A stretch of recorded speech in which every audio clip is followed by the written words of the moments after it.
आगामी 12-13 दिन में होने वाला है। 9 तारीख को असम की जनता नई सरकार बनाने के लिए अपना मत का प्रयोग करेंगे और इसको लेकर के कांग्रेस पार्टी,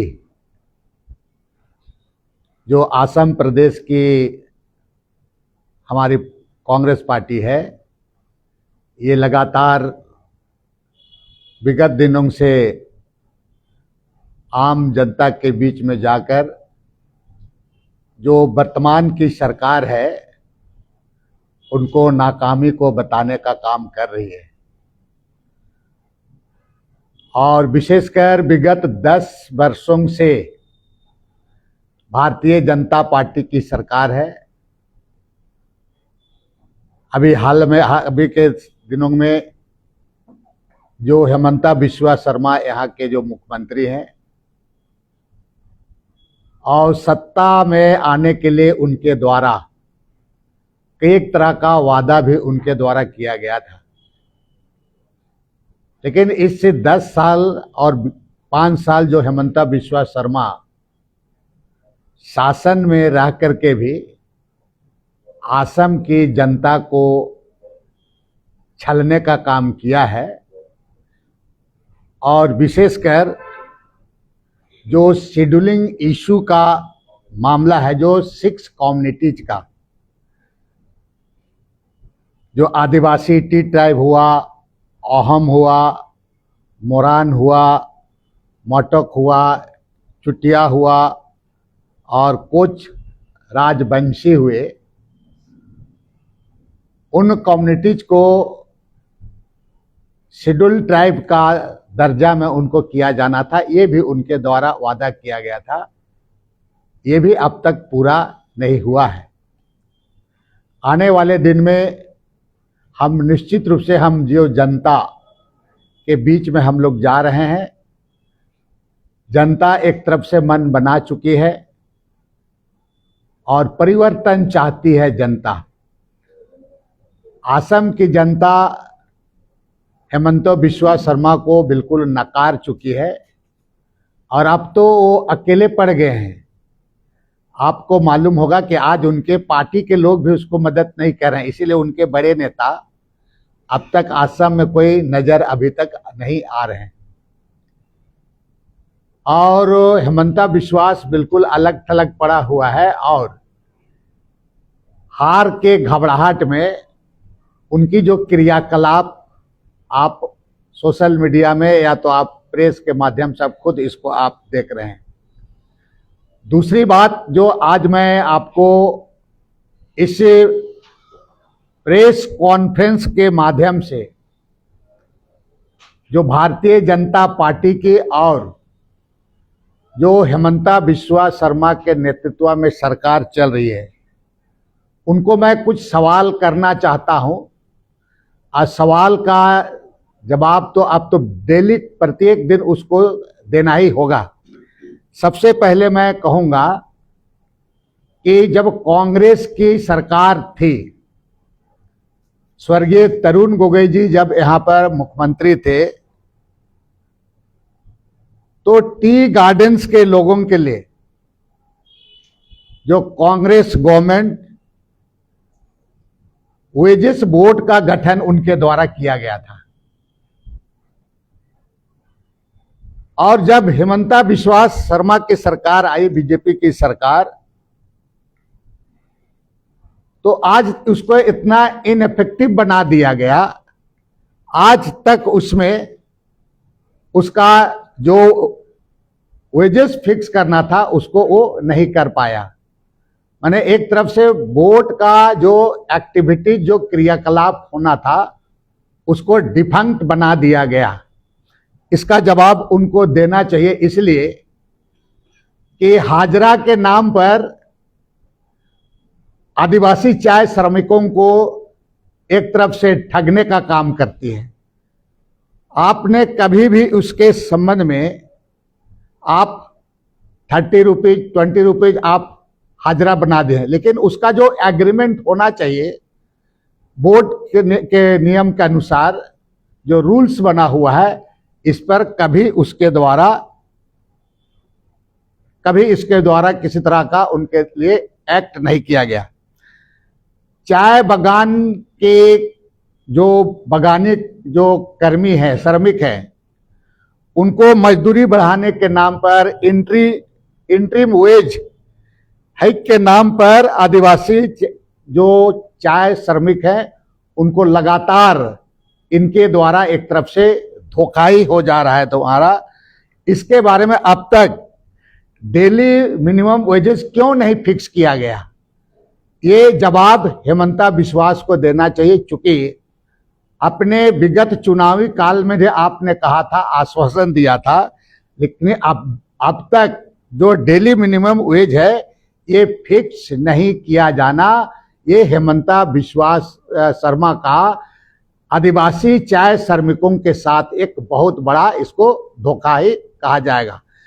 दूसरी बात है, मैं हेमंता बिश्वास से ये भी मैं पूछना चाहूंगा कि 2000 से लेकर के बीजेपी सरकार गठन होने के बाद असम में सबसे ज्यादा चाय बागान का बिक्री भी हुआ है और बंद भी हुआ है।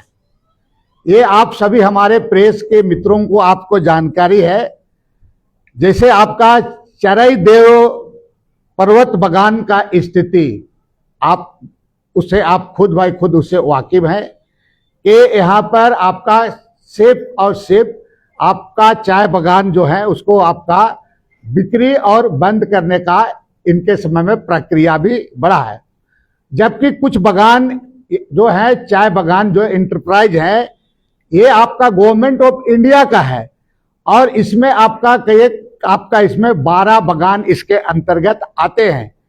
लेकिन इस बागानों में भी क्या है कि समय पर उसका विगत 2 वर्षों में, अब तो कुछ रेगुलर हुआ है, लेकिन विगत 2 वर्षों में उनका सैलरी और ना उनका राशन भी सही समय से नहीं मिलना, ये भी एक तरफ से कहा जाए कि चाय बागानियों के साथ में एक बहुत बड़ा इसको धोखा ही कहा जाएगा। इसके साथ साथ मैं तीसरा एक पॉइंट यहाँ पर जो हेमंता बिश्वा शर्मा से मैं कहना चाहूंगा कि असम के विकास के नाम पर चाय बागान को आखिर बेचा क्यों जा रहा है और अपने उद्योगपति मित्रों को आप इंडस्ट्रीज बनाने के लिए आप देने का काम कर रहे हैं। ये सारा उद्योगपतियों को, अडानी अंबानी जैसे, पतंजलि, इन लोगों को खुश करने के लिए आप हेमंता बिश्वास जी, आप ये जो चाय बागान को आप बेच रहे हैं, ये सवाल अगर इनको बेचा जाता है तो आप निश्चित रूप से यहाँ के लोगों का क्या स्थिति होगा, इसको आप खुद आकलन लगा सकते हैं। ये जवाब भी हेमंता बिश्वास शर्मा को देना चाहिए। आपको मालूम ही होगा कि हाल के दिनों में चाय बागान जो बराक वैली में जो ग्रीन फील्ड एयरपोर्ट बनाने के नाम पर जो जमीन का किया जा रहा था, उसमें जिस तरह से आम लोगों का विरोध होना, ये बहुत बड़ा चिंता का सवाल है।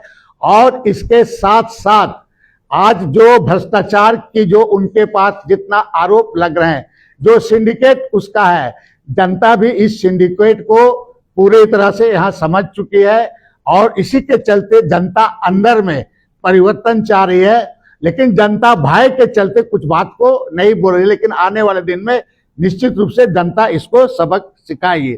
दूसरा एक महत्वपूर्ण बात मैं कहना चाहूंगा कि 2001 में विश्वनाथ में 2 आदिवासी युवक, एक राजू मुंडा और एक पुष्पा ग्वाला का हत्या हुई थी और उसमें एक आप वीडियो क्लिप के माध्यम से चटिया के एक युवक ने इसको जारी किया था और जिसमें भाजपा का विधायक जो आपका पद्म हजारिका के खिलाफ में आरोप लगा था, आज तक उस पर कोई कार्रवाई नहीं होना, जबकि कई ऐसे संगठनों के द्वारा आंदोलन किया गया, सीबीआई का जांच किया गया, लेकिन आज तक इस पर किसी तरह का कार्रवाई नहीं होना, ना ही उस पीड़ित परिवार को किसी तरह का न्याय मिला।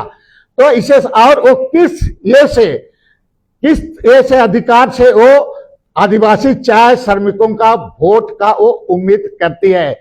इस बार आदिवासी चाय श्रमिकों ने संकल्प लिया है कि किसी भी हालात में हेमंता बिस्वा शर्मा को सत्ता से हटाना है, भाजपा से को हराना है और कांग्रेस पार्टी के जो जिसके हमारे जिसके नेतृत्व में हम चुनाव लड़ रहे हैं, गौरव गोगोई जी के नेतृत्व में हम असम में सरकार बनाएंगे और इस तरह के कई सवाल सामने आएंगे जिसको समय समय पर हेमंता बिस्वा शर्मा को पब्लिक डोमेन में इसका जवाब देना होगा। और धन्यवाद। बहुत कुछ रिएक्शन लगा है सर। मेरा क्वेश्चन ये है, कुछ दिन पहले प्रधानमंत्री मोदी जी ने लैंड पट्टा भी दिया है 700 दी हुआ वो वादी में आया आने के बाद इसका गोल्डन पट्टा दे दिया है। ये क्या फर्क पड़ेगा? आप लोग का प्लानिंग क्या होगा? हाँ, क्या बोले और बताइए। आप लोग का प्लानिंग क्या होगा? चाय बागान के लिए आप लोग का प्लानिंग क्या पट्टा क्या दिया? क्या? देखिए, एक चीज पट्टा के बारे में, ये प्रधानमंत्री जी ये महामानव ये जुमलाबाजी करता है। चुनाव में पहले भी आ करके बड़ी बड़ी बात बोल के गया था कि हम यहाँ के जो आदिवासी चाय श्रमिकों का शेड्यूल जो 6 कम्युनिटीज है उनका शेड्यूल के बारे में भी बात किया था। 10 साल बीत गया, क्या हुआ? उसके बाद में पट्टा की बात, अरे पट्टा की बात क्या है, तो फार्म बांटने का काम कर रहा है, ठगने का काम कर रहा है। चुनाव आता है तो कुछ लोगों को फार्म भरवाया जाता है, फार्म बांट दिया जाता है, उम्मीद जगा जाता है, लेकिन ये पट्टा देने वाला नहीं। आप बताएं कि बहुत ऐसे जो आपके चाय बागान के कंपनी जिसको पट्टा देने का बात करता है, ये आप मालूम है कि ये कंपनी वाले खुद बाय खुद लोन लिए हुए हैं। आप सारे चीज को क्लियर नहीं करा करके सिर्फ और सिर्फ आप ठगने का काम करते हैं, तो ये लोग महाठग है। ये जो भी चीजें इनके द्वारा किया गया है ये केवल एक तरफ से बरगलाने का काम है। और साथ में आपको तो वेजेस के बारे में भी कहे थे पहले, हाँ 350 के बारे में आप हाजरा दे करके उसको भी हम तो आपको पहले ही बोले कि जो कांग्रेस गवर्नमेंट के समय टी बोर्ड का तुम्हारा गठन हुआ था उसमें वेजेस बढ़ाने के बारे जो बना था उसको आप तो इनइफेक्टिव बना दिए हैं। ये लोग करने वाले नहीं हैं। और एक चीज मैं बता देना चाहता हूं कि असम की सत्ता अपर असम और उन्हीं उधर से ही गुजरता है और आदिवासी चाय श्रमिकों का बहुत बड़ा भूमिका होता है सरकार बनाने में, उनको लुभाने का काम करती है। इस बार आदिवासी चाय बागान के श्रमिक किसी भी हालात में इसके जुमला में और इसके झांसा में नहीं आने वाले हैं। आप लोगों का घोषणा पत्र कब जारी करेंगे? राहुल जी का कुछ शेड्यूल बताइए, कैसे निकालेंगे? हमारा घोषणा पत्र में उसको बहुत जल्द उसको जारी हो जाएगा। कुछ चीजें हैं उस पर काम चल रहा है। हमें लगता है कि आज शाम तक आप लोग इसके बारे में कुछ जानकारी मिलेगी कि कब जारी हो जाएगा। जहाँ तक बात है, हमारे जो स्टार प्रचारक आदरणीय राहुल जी हुए, चाहे प्रियंका गांधी जी को प्रचार के लिए आना है, मल्लिकार्जुन खड़गे जी को, तो उनके बारे में भी शेड्यूल पूरी तैयार हो रही है। हम बहुत ही स्ट्रेटेजी से रणनीति के तहत इस बार असम का हम चुनाव लड़े, चूंकि इसलिए कि हमारे पास मटेरियल है। गौरव गोगोई जैसा लीडर है, ईमानदार लीडर है, साफ सुथरा लीडर है, हाईली एजुकेटेड लीडर है, चीज़ों को समझते हैं और बाकी कांग्रेस पार्टी पूरे चीज़ों को समझते हुए इस बार रणनीति के तहत चुनाव लड़ेगी। आपको मालूम है कि कुछ लोग थे जो स्वतः चले गए पार्टी से, जो लोग डिस्टर्बेंस एलिमेंट लोग थे कुछ चले गए हैं। हम बहुत सारे चीज़ों को बारीकी से ही कर रहे हैं और मैं निश्चित रूप से कहूँगा आप लोगों को हमसे ज़्यादा आपको जानकारी है कि पब्लिक में अंडर करंट है, लोग भी चाह रहा है, परिवर्तन चाह रहा है। सिर्फ लोग अभी बोलता नहीं है। हम तो कई जगह घूमते हैं तो डर भय से नहीं बोलता है, डर से नहीं बोलता है, चूंकि इतना इस तरह से स्थिति। और सबसे महाठग जिसको कहा जाए, इतना भ्रष्टाचार, इतना ठग और इतना बड़बोला मुख्यमंत्री, लोगों में माने धार्मिक उन्माद फैलाना, फिजूल की बातें। एक आप असम की जनता है, असम को बदनाम करके रख दिया। ऐसा मुख्यमंत्री होता, हल्की बात होता करता है कि टेम्पो में चढ़ोगे तो 5 की जगह 4 दो। ये सब बात मुख्यमंत्री का भाषा है।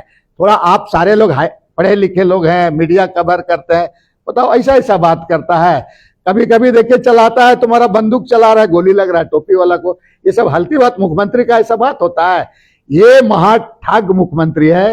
ये जो झारखंड में जा करके जो पैर उछाल उछाल के कमर हिला के भाषण दिया ना, तो इस बार पता चल जाएगा कि चाय बगान का आदमी लोग ठीक से इस बार औकात बताने का काम करेगा। सोनिया जी का तबीयत अभी थोड़ा खराब चल रहा है, तो क्या राहुल गांधी का शेड्यूल कैंसिल होगा? हमें लगता है इसके बारे में हमारे जो वार रूम है और जो इंचार्ज हैं इसके बारे में थोड़ा विस्तार करेंगे। हमको जो सब्जेक्ट था उस सब्जेक्ट के बारे में कह दिए। सर, ग्राउंड पे अलायंस को लेके काफी स्पेकुलेशन है। क्या कांग्रेस असम का कोई बिहाइंड द सीन अंडरस्टैंडिंग चल रही है जो वोटर्स को नहीं बताया जा रही है? और एक बार रिपीट करिए मैडम, थोड़ा आपका भाषा में थोड़ा। ग्राउंड पे अलायंसेस का लेकर काफी स्पेकुलेशन है अभी असम के मैदान में। तो क्या कांग्रेस का कोई बिहाइंड द सीन अंडरस्टैंडिंग चल रही है जो अभी तक वोटर्स को नहीं बताया जा रही है? देखिए, चुनाव के समय में ऐसी बातें आती हैं, लेकिन हमारा टीम ग्राउंड के अंदर, मैं उन्हीं चीज़ों को अभी बैठक करके आ रहा हूँ। कुछ टीम भी गठित कर दिया गया है। ये लोग इस पर एक्सरसाइज कर रहे हैं एक रणनीति के तहत। उसको मैं खुलासा नहीं कर सकता हूँ।